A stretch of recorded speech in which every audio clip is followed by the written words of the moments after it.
Hello guys, in this video I am going to show you how to enable general settings in the Citymove application.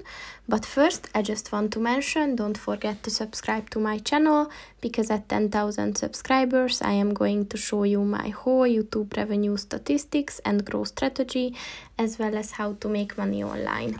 Let's jump into it. First of all, open the application on your phone. And then click on the profile button at the bottom of the page on the right.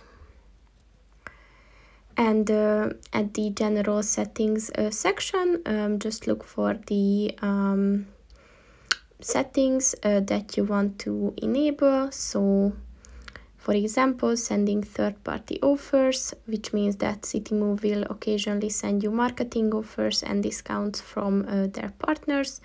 So if you want to enable that, just click on the white circle next to it, and once it turns blue, it's enabled. So that's pretty much it for this video, guys. See you in the next one. Goodbye.